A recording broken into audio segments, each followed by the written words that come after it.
Assalamualaikum warahmatullahi wabarakatuh.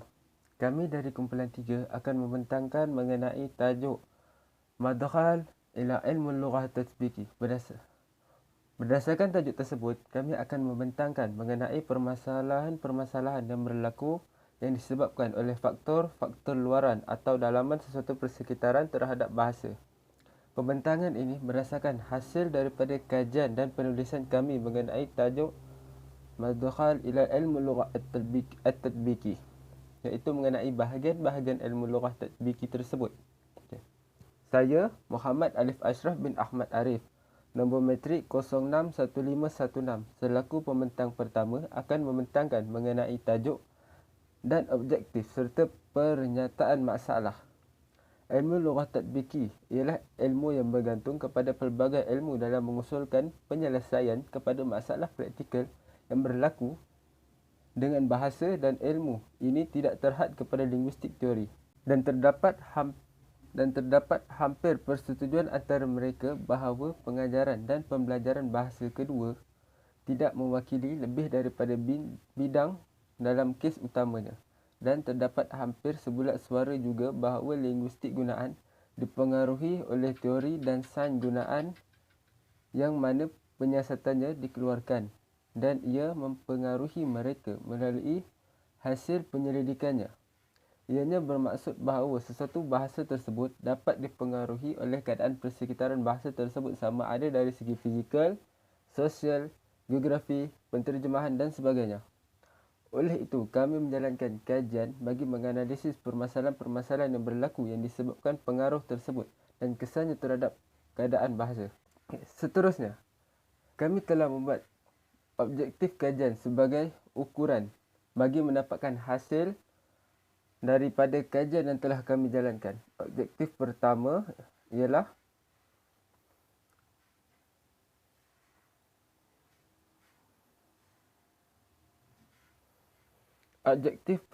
ialah mengenal pasti masalah yang berlaku terhadap seseorang itu dalam mempelajari dan menguasai bahasa, sama ada bahasa ibunda atau bahasa asing.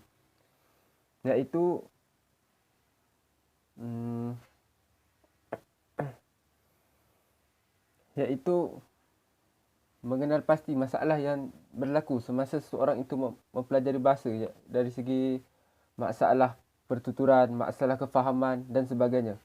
Yang kedua, mengukur tahap atau kemahiran seseorang itu dalam menggunakan bahasa, terutamanya dalam pendidikan. Ini ditumpukan pada tahap penggunaan bahasa yang digunakan dalam pembelajaran ataupun pendidikan seseorang itu. Contohnya, bahasa yang digunakan oleh seorang guru bagi mendidik seorang pelajar, dan bagaimana seorang pelajar itu memahami bahasa yang digunakan oleh guru tersebut. Okay. Dan objektif yang ketiga ialah mendapatkan jalan penyelesaian bagi masalah-masalah yang dihadapi oleh seorang pelajar bahasa. Objektif ketiganya ialah jalan penyelesaian yang telah kami dapatkan, yang telah kami keluarkan daripada pernyataan masalah-masalah yang telah kami perolehi dan kami kaji sebelum ini. Sebagaimana yang kita ketahui, terdapat banyak pelbagai masalah yang dihadapi oleh seseorang dalam mempelajari sesuatu bahasa ataupun ketika dia memahami sesuatu bahasa tersebut. Sama ada permasalahan itu daripada segi permasalahan dalaman ataupun permasalahan luaran. Ini dapat memberikan kesan kepada bahasa tersebut itu sendiri, sama ada bahasa yang digunakan itu betul atau sesuai kepada keadaan atau suatu tempatnya. Oleh itu, berdasarkan kajian dan penulisan yang telah kami jalankan, terdapat banyak permasalahan yang berlaku disebabkan oleh faktor-faktor sekeliling yang memberikan pengaruh terhadap proses pembelajaran dan pemahaman suatu bahasa tersebut. Berdasarkan kajian kami menekankan 3 permasalahan utama. Yang pertama, permasalahan dari segi geografi, dan yang pertama ialah permasalahan dari segi persekitaran geografi dan sosial linguistik. Yang kedua, permasalahan dari segi penggunaan bahasa dalam konteks pendidikan. Dan permasalahan yang terakhir, iaitu permasalahan yang ketiga, ialah kesepadanan dan penterjemahan, aspek budaya dalam penterjemahan, iaitu permasalahan dari segi penggunaan bahasa dalam penterjemahan atau pengumpulan. Itu sahaja daripada saya. Rancangan ini akan diteruskan oleh sahabat saya yang seterusnya, iaitu Syafiuddin. Itu sahaja daripada saya. Sekian. Terima kasih. Assalamualaikum. Assalamualaikum warahmatullahi wabarakatuh. Ismi Muhammad Syafiuddin bin Muhammad Asri. Raqm talab 061532. Baik. Terima kasih kepada sahabat saya telah menerangkan sedikit mengenai tajuk kami, iaitu Madkhal ila Ilmul Lughah Tatbiqi. Baik. Sekarang saya ingin menerangkan tentang persoalan mengenai tajuk penggunaan bahasa linguistik dalam pendidikan. Baiklah, yang pertama, lughatun naqli fil maqalat al-khutub al-malayu lit-tullab bidwa fi sabah. وزادت أن هناك تأثير اللهجات في كتابة الطلاب في الصباح. Yang bermaksud pemindahan bahasa dalam karangan dan pertuturan bahasa Melayu pelajar kategori B2 di Sabah telah mendapati bahawa terdapat pengaruh dialek dan dalam penulisan murid di Sabah. Baik, poin yang kedua, isi yang kedua, يفتقر المعلمون في المدارس إلى المهارتين تعلم النطق النحوي والمفردات الماليزية. Yang bermaksud guru di sekolah kurang menekankan dua kemahiran, iaitu mempelajari sebutan tata bahasa dan kosakata bahasa Melayu. Kat sini, dua masalah ini sangat perlu diambil perhatian bagi menyelesaikan masalah penulisan dan pertuturan di sekolah. Baiklah, untuk menjawab masalah di atas, saya telah menyediakan beberapa jawapan dan akan saya jelaskan dengan terperinci mengenai masalah ini. Baiklah, isi saya yang pertama bagi menjawab persoalan ini adalah yajibu 'alal mu'allimin الانتباه من خلال التطبيق اللغويات التي اكتسبوها وفقا للمطابقة والتيار السائد الحالي. Yang bermaksud guru perlu mengambil cakna dengan mengaplikasikan ilmu linguistik yang dipunyai oleh mereka mengikut kesesuaian dan arus perdana semasa. Guru perlu menggunakan, kat sini penerangan adalah guru perlu menggunakan ilmu linguistik yang mereka pelajari yang menekankan tentang tata bahasa, ejaan, sebutan, intonasi, kosakata dan peribahasa dengan mengikut peringkat tahap pelajar di sekolah, sama ada di sekolah rendah maupun di sekolah menengah. Baiklah, isi yang kedua, tadrisu al-lughawiyat هو نهج موضوعي هو الاستقراء أو استنتاجي. Yang bermaksud guru pula ataupun guru boleh menggunakan cara pengajaran ilmu linguistik dengan menggunakan pendekatan tematik yang bersifat induktif ataupun deduktif. Baiklah, sebelum saya menerangkan dengan lebih lanjut, saya akan menjelaskan terlebih dahulu apa itu pendekatan tematik, induktif dan deduktif. Baiklah, pendekatan tematik adalah salah satu strategi pengajaran dan pembelajaran dari segi aspek seni bahasa dan tata bahasa. Dalam aspek ini telah berpusatkan kepada guru kerana guru perlu mengambil kira tentang tahap kebolehan dan pengalaman murid semasa merancang aktiviti. Tujuan pendekatan tematik ini adalah merupakan satu usaha untuk mengintegrasikan pengetahuan, kemahiran dan nilai pembelajaran serta pemikiran yang kreatif dengan menggunakan tema. Jadi, dengan berpandukan tema, guru dapat mencetuskan idea yang menarik untuk membuat aktiviti kerana dengan adanya tema ini dapat memberikan guru arah serta tujuan semasa perancangan aktiviti pengajaran dan pembelajaran. Kat sini, tujuan yang kedua iaitu adalah dapat menggalakkan murid mengambil bahagian secara aktif dan fizikal dalam proses pembelajaran kerana secara semula jadi, kanak-kanak suka belajar dengan cara membuat. Dan yang ketiga pula, dapat memberikan pembelajaran yang semula jadi dan bermakna kepada murid-murid dengan pembelajaran secara membuat dan mengalami diri sendiri dalam sesuatu aktiviti. Baiklah, itu maksud tematik. Maksud induktif adalah penggunaan kuasa minda dengan memperhatikan ataupun memerhatikan peristiwa tertentu bagi menghasilkan sesuatu kesimpulan ataupun rumus.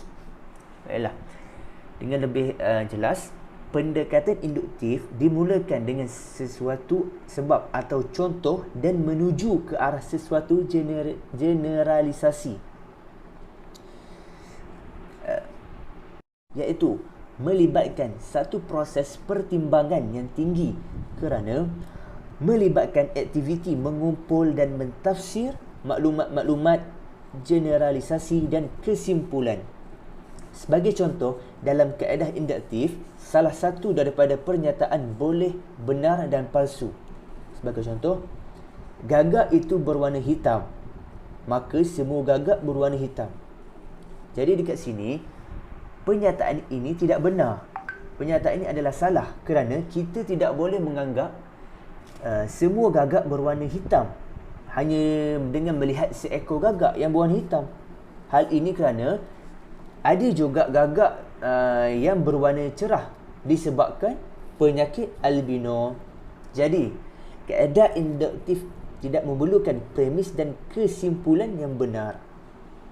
Baiklah, itu bagi maksud induktif.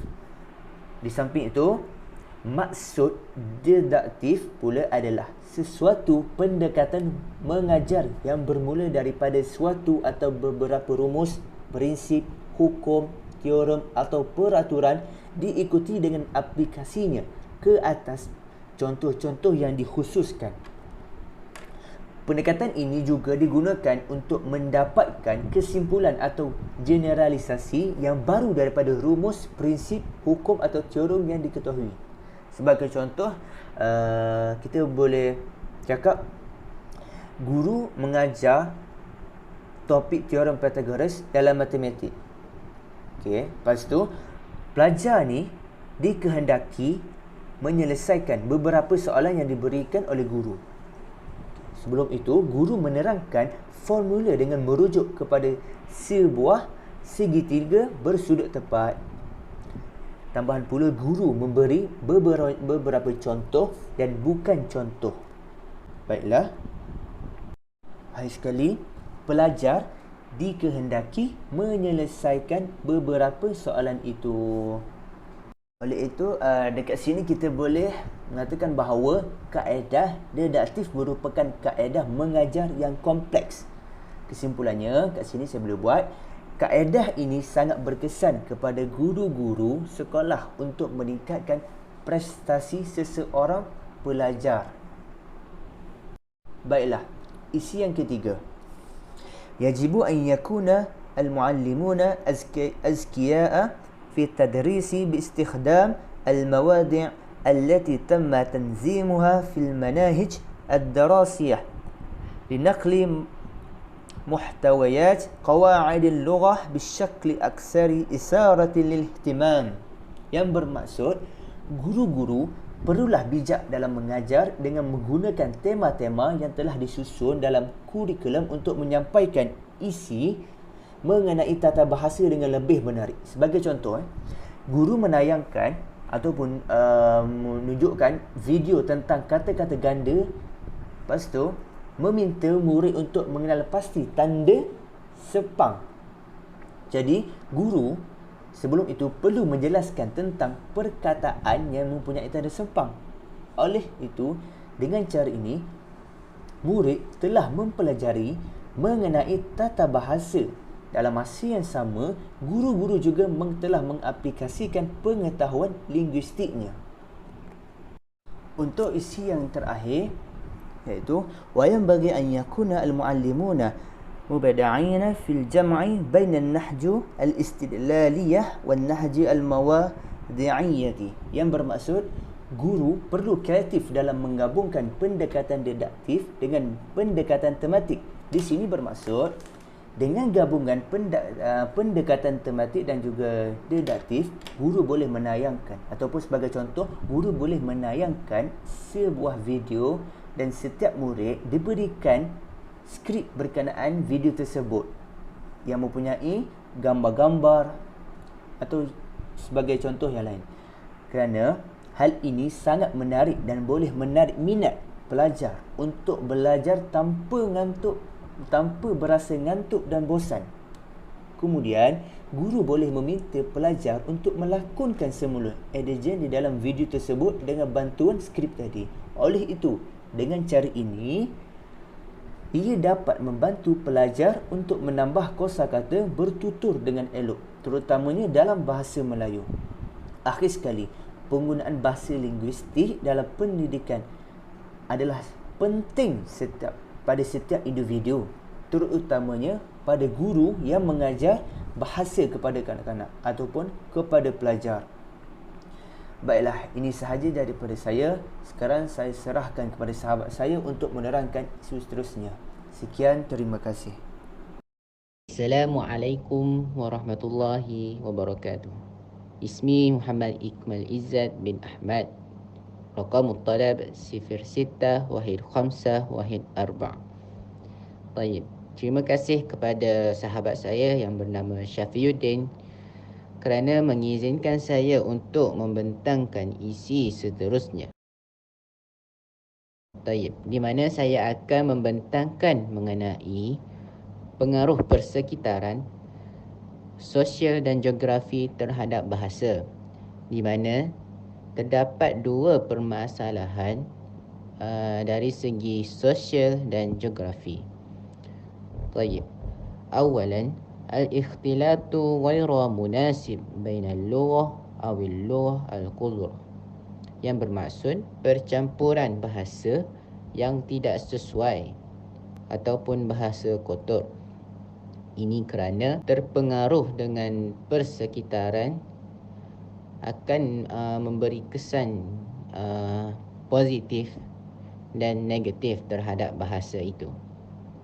Sebagai contoh, apabila seseorang itu berada di dalam lingkungan sosial yang bebas ataupun tidak terkawal, maka seseorang itu akan memperolehi kosakata yang sangat banyak dan menyebabkan gaya bahasa yang digunakan itu bercampur dengan bahasa yang tidak sesuai ataupun bahasa yang lain dan juga bahasa kotor. Baik, seterusnya dari segi geografi pula, awalan su'un fahmun lughah al-lahjah, iaitu ketidakfahaman bahasa dialek. Yang kedua, saqafah istikhdamul lahjah, iaitu budaya penggunaan bahasa dialek. Yang ketiga, al-farqu baina musafati muntaqah al-lughah, iaitu perbezaan antara jarak sesuatu kawasan bahasa. Di sini permasalahan ini kita dapat lihat daripada segi penggunaan dialek bahasa yang digunakan dalam percakapan harian kita. Percakapan harian kita dalam sesuatu bangsa boleh menyebabkan berlakunya ralat dalam komunikasi dan ketidakfahaman terhadap apa yang disampaikan oleh seseorang itu. Sebagai contoh, penggunaan bahasa Arab Amiyah atau bahasa Arab pasar yang digunakan oleh masyarakat di beberapa negara luar seperti di Mesir, Jordan, Arab Saudi dan negara lain. Penggunaan bahasa formal dalam komunikasi Arab yang boleh menyebabkan berlakunya ralat bahasa yang disebabkan oleh penggunaan dialek mereka dan juga disebabkan pemisahan bahasa antara negara. Baik, seterusnya dari segi permasalahannya sudah selesai. Kini kita meneruskan apa yang ingin kita menyelesaikan masalah-masalah tersebut, iaitu awalan min khilalu mulahazah al-abawiyah al-lughah at-tiflu, yang bermaksud melalui pemerhatian ibu bapa terhadap bahasa anak, di mana ibu bapa perlu memerhatikan setiap percakapan terhadap anaknya, kerana ibu bapa merupakan medium utama seseorang itu untuk mempelajari bahasa berbanding dengan masyarakat luar. Ini menyebabkan bahasa seseorang itu dapat ditapis dan dinilai berdasarkan apa yang dipelajari olehnya. Dan ibu bapa juga boleh menunjukkan bahasa yang baik dan sesuai dengan pemikiran yang dimiliki oleh anaknya tersebut. Baik, seterusnya min khilal thaqafah al-ijtimaiyah lil mumarisatu lughah jayyidah wa jamilah, iaitu melalui sosial budaya mengamalkan bahasa yang baik dan elok, iaitu sosial budaya masyarakat dapat memberikan pengaruh dalam pembelajaran penggunaan sesuatu bahasa. Kita dapat lihat melalui pendekatan yang digunakan oleh kerajaan dalam memantapkan lagi nilai bahasa dalam kalangan masyarakatnya sendiri, dengan menjadikan sosialiti dan budaya masyarakat sebagai contoh ataupun model untuk meningkatkan lagi nilai bahasa tersebut. Seterusnya istikhdamu teknologi al-haliyah qusilah li ta'limul lughah, iaitu menggunakan teknologi semasa sebagai medium untuk mempelajari bahasa, iaitu medium tersebut memberikan pengaruh yang terbesar dalam pembelajaran dan pemahaman bahasa bagi semua manusia, kerana ia merupakan medium utama untuk kita mempelajari bahasa selain daripada pergaulan ataupun komunikasi secara bebas. Dan aplikasi seperti Google Translate Dictionary ataupun YouTube ini, kita dapat mempelajari bahasa asing dan dapat mengurangkan jurang bahasa antara negara. Sebagai contoh, pendekatan kelas bahasa melalui aplikasi YouTube yang sering digunakan oleh beberapa pelajar ataupun pengajar dan content creator bagi mengajarkan bahasa kepada masyarakat umum ataupun kepada pelajar-pelajar di sekolah, terutamanya bahasa asing atau bahasa antarabangsa.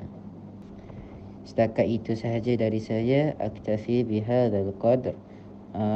Dan saya akan meneruskan lagi pembentangan ini kepada sahabat saya Tayyib. Syukran. Assalamualaikum. Baiklah, terima kasih kepada saudara Izzat atas penerangannya tadi. Assalamualaikum warahmatullahi wabarakatuh. Nama saya Luqman Hakim bin Azizi, nombor metrik 060118. Saya akan menerangkan tentang persoalan atau permasalahan yang ketiga, iaitu kebolehterjemahan aspek budaya dalam penterjemahan. Bidang penterjemahan adalah medium yang penting yang selalu digunakan untuk memindahkan ilmu, budaya, pemikiran dan kebanyakan isu kemanusiaan. Menurut Syed Ali Reza, penterjemahan itu digunakan oleh kebanyakan masyarakat untuk memperkayakan pemikiran, budaya dan bahasa masyarakat yang lain. Manakala, menurut Muhammad Suki Osman, penterjemahan itu adalah alat komunikasi dan juga medium untuk memindahkan ilmu pengetahuan dan budaya masyarakat kepada masyarakat yang lain.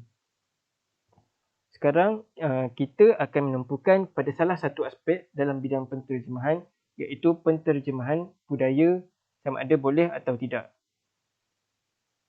Jika kita dalami betul-betul, menterjemah budaya sebenarnya bukanlah semudah memindahkan makna harfiah sesuatu perkataan itu dari bahasa sumber kepada bahasa sasaran. Sebabnya, budaya sasaran kebiasaannya amat berbeza daripada budaya sumber. Perbezaan budaya antara bahasa sumber dan bahasa sasaran inilah yang menyebabkan seseorang penterjemah itu berada dalam dilema sebab dia perlu memindahkan mesej daripada teks sumber ke dalam teks sasaran dengan tepat dan dalam masa yang sama, dia mungkin tidak dapat mencari padanan dalam bahasa sasaran sehingga menyebabkan unsur budaya tersebut tidak dapat diterjemahkan. Sebarang kesilapan dalam menterjemahkan budaya boleh menyebabkan pembaca sasaran tak dapat memahami maksud sebenar yang nak dijelaskan dalam teks sumber. Baiklah, persoalan atau permasalahan yang kedua adalah perbezaan dalam budaya itu terhasil daripada perbezaan perspektif penutur terhadap persekitaran. Menurut Stolzer, dalam kebanyakan hal, penterjemah tak semestinya mempunyai latar belakang budaya yang sama dengan penulis asal. Sebabnya, kerja penterjemahan itu adalah melibatkan hubungan pemikiran dari dunia yang berbeza. Contohnya, peribahasa yang menggunakan anjing dan kucing sebagai perlambangan. Dalam budaya bahasa Inggeris, ungkapan "It's raining cats and dogs" bermaksud hujan lebat yang mencurah-curah. Manakala, pada masa yang sama, perlambangan yang bunyinya seperti berkaitan ada digunakan dalam peribahasa bahasa Melayu, tetapi ia merujuk kepada makna yang berlainan atau berbeza daripada bahasa Inggeris. Peribahasa bagai anjing dengan kucing digunakan bagi menggambarkan dua individu atau pihak yang sering bertelagah dan sukar untuk didamaikan. Pemikiran yang berbeza antara masyarakat penutur bahasa Inggeris dan bahasa Melayu ini menyebabkan berlakunya perbezaan makna dalam ungkapan budaya. Sekiranya cats and dogs dalam bahasa Inggeris diterjemahkan sebagai anjing dan kucing dalam bahasa Melayu, maksud dalam teks sumber belum tentu dapat disampaikan sepenuhnya ke dalam teks sasaran. Hal ini menunjukkan bahawa pemikiran yang berbeza ada kalanya menyebabkan berlakunya perbezaan perlambangan dalam terjemahan ungkapan budaya. Jika padanan yang dilakukan itu tidak menepati, bererti maksud yang ingin disampaikan kepada pembaca sasaran juga tidak berjaya. Wujudnya padanan yang tidak sama pada bahasa figuratif disebabkan adanya batasan antara dua budaya masyarakat yang berbeza. Oleh itu, pencarian makna sebenar dan tepat memerlukan ketelitian dan bantuan rujukan seperti kamus. Selain itu, penterjemah perlulah menitik beratkan pemahaman budaya luar semasa menterjemah teks. Hal ini adalah untuk mengelakkan berlakunya kekeliruan dan salah faham bagi masyarakat yang berbeza bahasa dan budaya. Kebiasaannya, terjemahan teks daripada bahasa sumber kepada bahasa sasaran yang mempunyai unsur budaya akan menimbulkan salah faham kepada khalayak ramai jika penterjemah itu tidak menterjemah unsur budaya tersebut dengan tepat dan betul.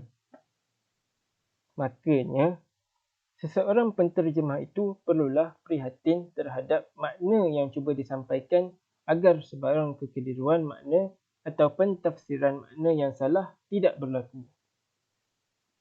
Dan juga penterjemah itu perlulah lebih peka dalam menyampaikan makna yang relevan supaya setiap makna yang disampaikan itu tidak kiralah melalui perkataan, frasa maupun ayat dapat dimanfaatkan sebaiknya. Sekian sahaja daripada saya. Saya serahkan kepada sahabat saya untuk meneruskan pembelajaran. Bismillahirrahmanirrahim. Assalamualaikum warahmatullahi wabarakatuh. Ismi Ahmad Rifki bin Hamdan. Raqmut talib 061552 Terima kasih Luqman yang telah menerangkan tentang isu linguistik sebentar tadi. Okey, saya akan rumuskan apa yang kami buat dan kaji dalam jurnal ini. Daripada hasil kajian ini, kami membuat beberapa kesimpulan dan jalan penyelesaian yang boleh kita lakukan bagi menangani masalah daripada berterusan. Terdapat 3 permasalahan utama yang menjadi topik dalam kajian ini. Antaranya, yang pertama, permasalahan dari segi bentuk dan keadaan bahasa yang digunakan dalam pendidikan. Kedua, permasalahan dari segi pengaruh keadaan dan masyarakat terhadap sesuatu bahasa. Yang ketiga, permasalahan dalam penggunaan bahasa dalam penterjemahan dan perkamusan. Masalah pertama iaitu penggunaan bahasa linguistik dalam pendidikan. Linguistik merupakan ilmu bahasa atau studi ilmiah mengenai bahasa. Selain sebagai ilmu murni yang mengkaji dan menganalisis objeknya, linguistik juga memperhatikan fungsinya dalam pengajaran dan penelitian. Linguistik dan pengajaran bahasa berhubungan erat satu sama lain. Ini disebabkan pengajaran bahasa seiring dengan pertumbuhan bahasa. Masalah kedua ialah permasalahan dari segi pengaruh sosial linguistik dan geografi. Pada dasarnya, pengaruh ini boleh memberi kesan yang negatif ataupun positif terhadap sesuatu bahasa tersebut. Ini kerana lingkungan sosial itu memberi pengaruh yang kuat terhadap proses pembelajaran.